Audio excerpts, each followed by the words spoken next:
Assalaamu calaykum kulanti wanaagsan khiyaaray waa mar kale iyo han noolaato waxaan halkan idinkaga soo tabinaynaa qaybtii koobaad ee barnaamij aan u bixinay waraabadadow barnaamijkaasi oo laga yaabo dad badan inuu saameyn ku yeesho noloshooda inta aanan tafsiir ka bixinin bal marka hore waxa muhiim ah inaan ogaano dadku waxay ka yaqaanaan sheekada waraabadadow iyo fikradda ka dambaysa waxa loola jeedo waraabadadow anoo yar waa maqli jiray waligu cabsiis jiray waraabadadow oo ilmaha yar oo maartay dhiig ka dhuuqay waa maqli jiray ilmu cunaa waxaas laakiin ma arkin waa maqli jiray waraabadadow anoo yar waa maqli jiray waraabadadow ku cunaa banaanka dii tagtid diblaad kaliya dii baxdid waraaba ku cunaa aldi waraabadadow imaad lugaha wax kale jiga haweenkii maalintii waraab dhaqanaay waa maqlina waligeena ma arkin waraabadadow waa maqli laakiin ma arkin haye maxaa ka maqashay waraabadadow waraabadadow akid ilmaha ay cunayaan dadka weyn ay cunaan habeenkii waraabadadow waagan yareen lagu cabsi jiray dhaqamadiisa waxa kamid ah runtii waraabadadow sidiisaba dadku waxay moodayaan qoris maris la isku dhuftay dadku marka waxay Soomaalidu tiraahdaa waraabadadow waa qor isku dhuftay kada waraab uu noqonaya waliga waraabadadow ma arkin laakiin waa maqlay waa maqli jirnay waraabadadow iyo oo dalka maxay dadku qaadaa iyo balka maxay hebel waraabadadow noqdaa iyo dad oo Soomaalidu ay dhigi jirto waa maqli jirnay waa kaasa wallahi waraabadadow macnaha waxaan maqli jirnay waagi aan caruurta ahaan nala dhigi jiray mataqaana ciyaalka markay yihiin dhigi jiray banaanka bixina saaxiibayaal waxaad dhagaysateen dadweynaha aan la kulannay oo aan weydiinay su'aashii ahayd waxa ay ka yaqaanaan waraabadadow iyo fikradda ay ka haystaan laakiin markan aan si kale u dhigno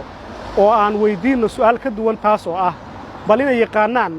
dad leh dhaqanka iyo ficilka iyo damiirka waraabaha oo ay weligood la kulmeen iyo in kale dad dilaa raab arkay tagtay waa ana indhaha saare dadka dilaa dhaqankooda maxaa saddex qof oo hal mar iskor saar waa arkay may dhawan ku dhacdan aan ku arkay qofka saas sameeyay maxaa ku tilmaam lahayd marka wallahi waraabadadow wax la umaleyn kan doorka ku jiro ma aha marka baladka jooga waraabadadow kan doorka ku jiro la umaleyn jiro waraabadadow markii hada dagaalada dhacday waraabadadow waa soo baxay la sheegay sax wallahi dadka qalaayo dadka qarxinaayo runta wala waraabadadow sax maya qofka ilmaha tahriibinayo مثلا oo ilmahana oo gudgeena bad ku xoora akid qof xun waay qof waraabadadow ka xun waay dhaqan waraab ma leeyahay akid waa leeyahay waa ku mitla waayda waxay ka mid tahay waay jariima waraabadadow la sheegi jiray ugu soo dhaxaa in la yiri Soomaaliya dadka kaliyaha iyo beerka iyo wadnaha laga baxaa ilmaha yarka oo waa la dilaa kabacdi balka maxay ayagoo noolaa inta la qaadaa balka laga kabacdina badda lagu tuuraa ama banaanka la dhigaa dadka nooca sameynay waraabaha ma waraabooyin waa dad qalad ay qalad si waxaan dhigi jiray ma aqaan dheer haye magacyada Soomaalidu haye wixii Soomaaliya ka dhacay markaa xusuusato dadka la dilaayo la dhacaayo la boobaayo ilmaha la xadaayo waxaas oo dhan maxay ku tusay waraabadadow maaha asaga waraabadadow ma waraabaha duulka kaliya jooga lama waraabaha dad waxa jira mataqaana oo ciyaalka xadaay oo mataqaana beerka ka baxsado sida loo sheegay mataqaana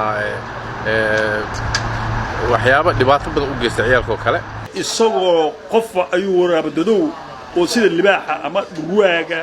ama bahalada dadka u cuni jiray ama u dhibaateyn jiray mana ahan kaliya waxa uu dadka cuno hilibkooda cunay wixii si qaab daran ula dhaqmo ummadda waraabadadow la yiraahdaa inta dadka la qarxinayo kale way ka mid noqon karaan dadka mataqaana si bini aadanimo oo waxaashnimo iyo bahalnimo ay tahay taas oo kale waa la dhigi karaa waraabadadow waa la dhigi karaa dadka tahriibinayo oo macnaha aan lacagta inta ka qaataan oo meel cid loo mataqaana dad aan naxariis lahayn inta u geeyaan dhahay mataqaana oo nil tahriibinaya ama nil dhoofinaya oo sida dhibaatada macnaha ay markii dadkaas inta meel la geeyo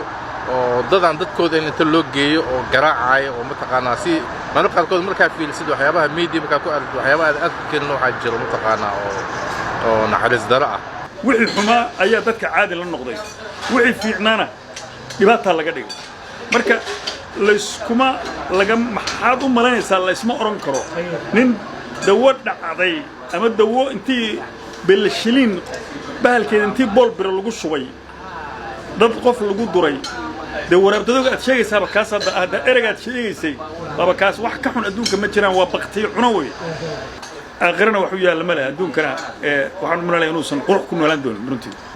waa xaqiiq in qof kasta uu fahmi karo waxa loola jeedo waraabadadow isla markaana uu qof kasta laga yaabo inuu dhibbano u yahay ficillada dadka leh dhaqanka waraabaha. sidaa darteed waxaa laga yaabaa inaad barnaamijkan ka kororsatay inay jiraan dhibaatooyin noloshaada soo maray oo ay kuu geysteen dad aad aamintay ama dad kula nool oo kuula dhaqmay sida waraabaha. tahriibinta dhallinyarada, iibinta dawooyinka dhacay, duudsinta xaqa bini'aadamka, dilka iyo sidoo kale barakacinta waa qayb ka mid a dhaqamada waraabaha. haddaba marka laga hadlo Soomaalidu aad ayay ugu hadashaa waxay u taqaano waraabaha. waraabaha waxaa laga soo qaadaa laba dabeecadood oo ay Soomaalidu ku fasiraan. kow, waxay u soo qaataan marka ay ka argagaxaan waxyaabaha argagaxa leh oo ay ka mid tahay waraabuhu inuu yahay wax aad u foolxun oo lagu qiimeeyo foolxumada tan ugu liidata. waxaa kale oo loo soo qaataa waraabuhu inuu dabeecad ahaan yahay xayawaan arxan daran oo ka duwan xayawaanka kale ee duurjoogta ah. tusaale ahaan waxaa laga yaabaa libaaxu neefka inuu dilo kadibna cuno, laakiin waraabaha neefkii oo nool ayuu marba doc ka wareemaa sidaasna ku cunaa. intaynu mar kale kulmi doonno waa Ayaanle Xuseen Cabdi iyo Bahda Ha Noolaato oo idinku dhaafaya sidaa iyo nabadgala. waxaan kulmi doonnaa barnaamij kale hadduu Allah awood leh ogolaado oo ku saabsan dhaqanka waraabadadowga.